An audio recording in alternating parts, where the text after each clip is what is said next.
Song सुरू होतं आणि त्यावर 2-3 मुली नाचत होत्या. त्यांच्या आसपास 7-8 मुलं पण होती.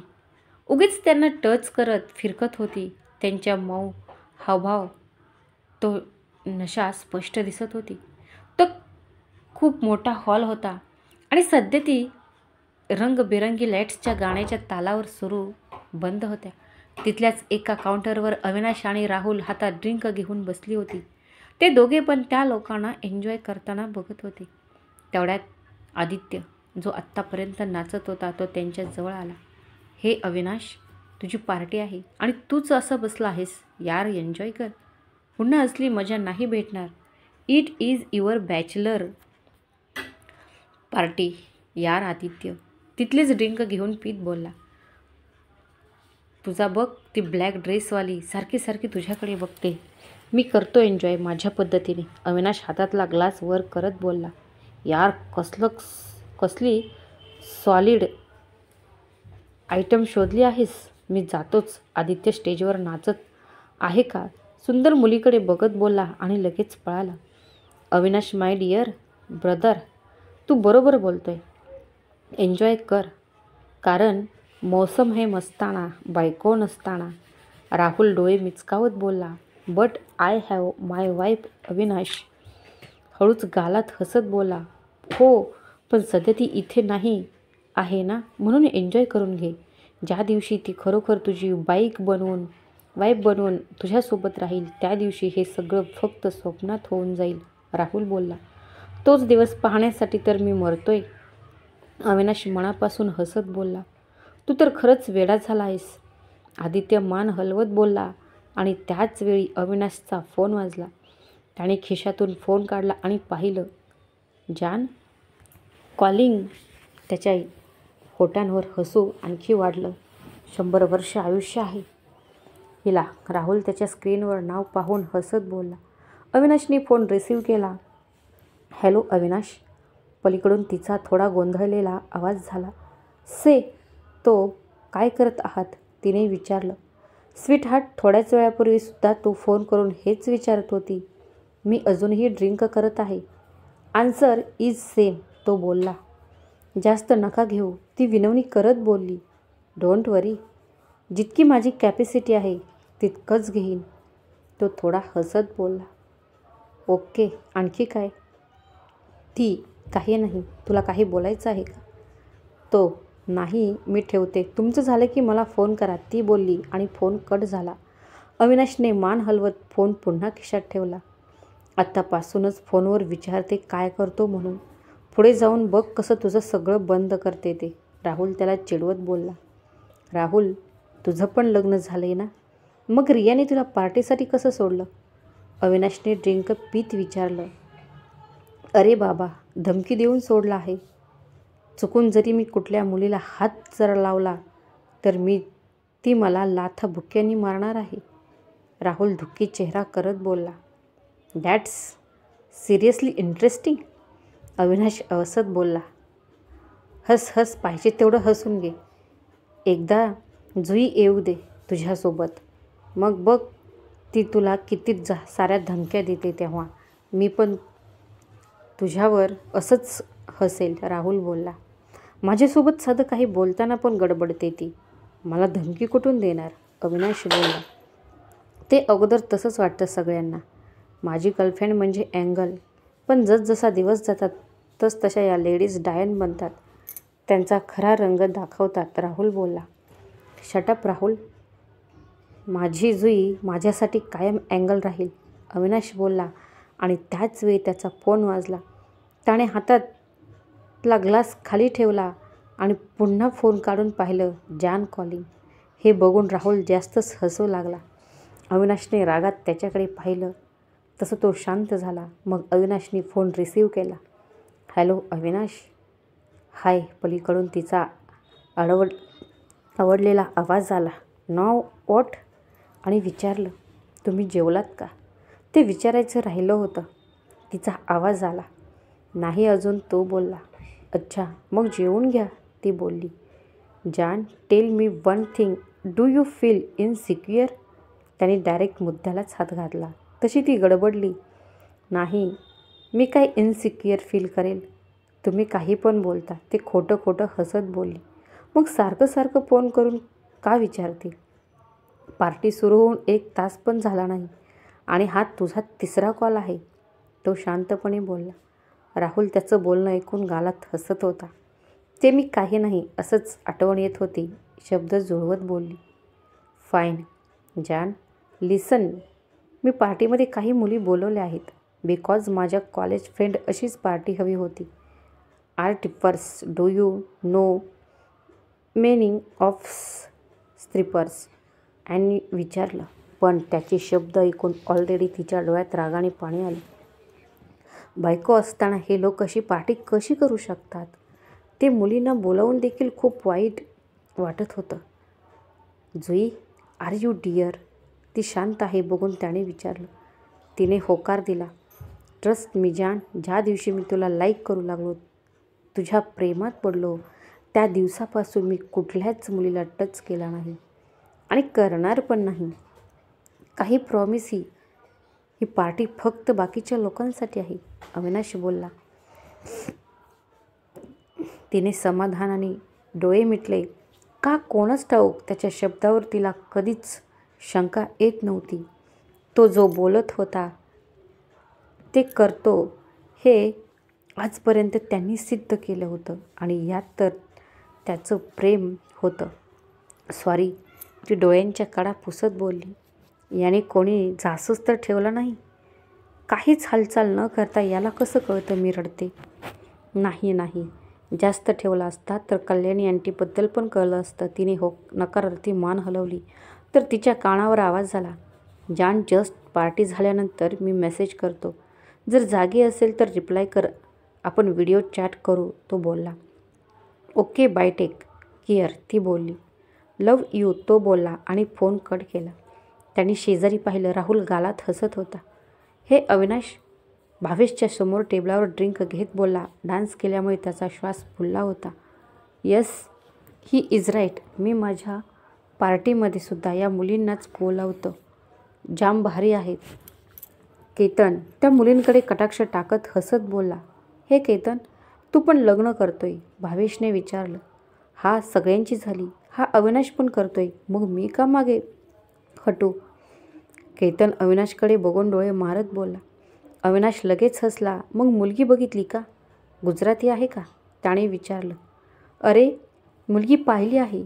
तिला पाहताच मी फ्लॅट झालो. मागच्या आठवड्यात एका प्रोजेक्टची प्रेझेंटेशन करायला ऑफिसमध्ये आहे, तेव्हाच नजरेत भरली. पुढच्या आठवड्यात पुन्हा दिल्लीला जाणार आहे, तेव्हा ओळखतो. तर केतन आनंदाने बोलला. दिल्ली? तसं गर्ल इज फ्रॉम दिल्ली? अविनाशने विचारलं. दिल्ली की छोकरी म्हणजे गुजराती नाही वाटतं. Bhavesh, I thinks is Maharashtrian. म्हणजे तिचा बोलण्याचा तो मराठी वाटत आहे. केतन आठवत बोलला. हमको भी मिला दे हमारी भाभी से. भावेश आणि राहुल एकमेकांना कोपर मारत बोलले. अरे, पहिले मुझे तो बात करने दो. अजून तिला भेटून ओळख वाढू दे, मग प्रपोज करू दे, मग लग्न. केतन असं बोलला. बेस्ट लक, अविनाश बोलला. अरे अविनाश, आमच्या वहिनीचा फोटो तरी दाखव की. सगळ्यात जास्त लकी गर्ल कोण आहे ते तरी पाहू दे. Leave it. वेळ आली की मी स्वतः तिची ओळख करून देईल. अविनाश ग्लास तोंडाला लावून बोलला. ओके, तू नको तर फोटो दाखव. कितने तुझ्या करिस्त तरी फोटो दाखव आहे का? एस, मी चोरून एक फोटो काढला आहे. केतन डोळा मारत बोलला आणि त्याने त्याचा फोन ओपन केला. एकदम सोजवळ सुंदर आहे ना फोन? अविनाश आणि राहुल समोर पकडत बोलला. अविनाशचं लक्ष नव्हतं, त्याला बघायचं पण नव्हतं, पण त्यातला फोटो पाहून राहुलचा श्वास घशातच अडकला. भावेश पण मान वाकडे करून फोनमध्ये बघत होता.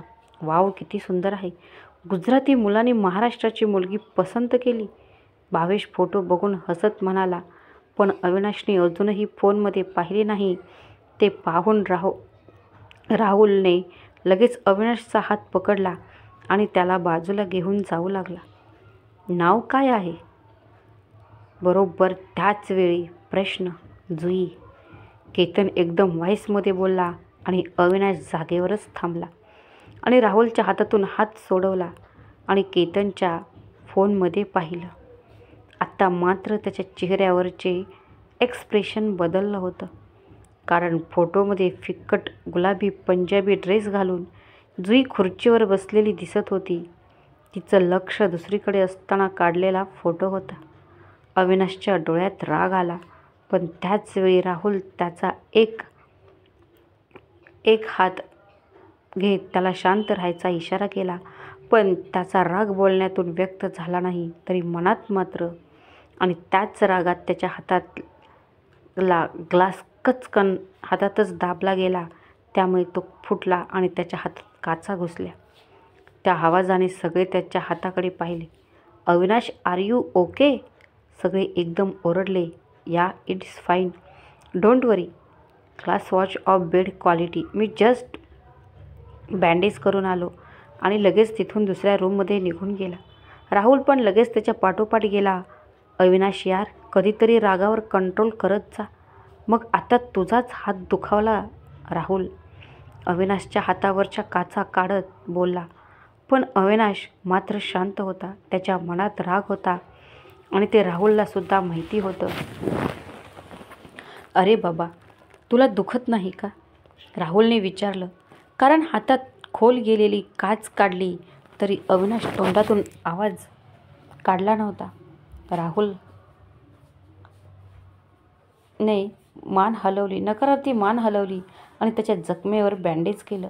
बँडेज होताच अविनाशने हात ठसकावून माघारी घेतला आणि त्याच्या खिशातून फोन काढला. आता काय करतोय? राहुलने घाबरून विचारलं. पण अविनाशने त्याला आन्सर केलं नाही.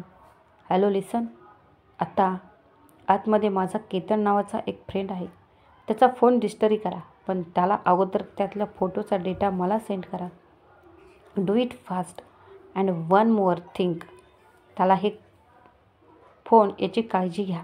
पुढच्या कन्स्ट्रक्शन मी नंतर देईन, अविनाश बोलला आणि फोन ठेवून दिला. राहुलने डोक्याला हात लावला. तुझ्या माणसांना त्याचा फोन खराब करायला सांगितला? राहुलने विचारलं. येस, माझ्यात ज्यांचे फोटो तू काढूच कसा शकतो? अजूनपर्यंत मी माझ्या बॉडीगार्डना सुद्धा परमिशन दिली नाही. बास्टेड, अविनाश रागात बोलला. शांत व्हा. अविनाश, तू त्याचा फोन डिजिटल करतोय ते ठीक आहे, पण तुला त्याच्या फोटोचा डेटा का हवा आहे? राहुल, त्यात माझ्या ज्यांचा जुईचा फोटो आहे. It was really beautiful, Avinash बोलला आणि राहुलने कपाळावर हात मारला. प्यार में आशिक पागल बन जाता है. दुसऱ्यांदा अनुभवत होता तो पहिले तर तो स्वतः होता आणि आत्ता अविनाशला बघत होता. अविनाश फोन डिस्टरी केला तरी ती त्याच्या मनातून थोडी जाईल. तो पुन्हा कधीतरी. राहुल बोलला. नो, ते त्याच्या मनातून जाईल, घालवावी लागेल, नाहीतर मी त्याचं मनच मारून टाकेल, अविनाश रागात दात ओठ खात बोलला आणि तसंच बाहेर निघून गेला. राहुल त्याचा अवतार बघून थोडा घाबरला होता. याच्या बाबतीत देवाने सगळंच एक्स्ट्रा दिलं आहे. त्याचं जुईसाठी असलेला थोडा जास्तच आहे. राहुलने एक उसासा टाकला आणि तो पण पुन्हा पार्टीमध्ये सामील झाला. इकडे जुई या कुशीवरून त्या कुशीवर करत होती.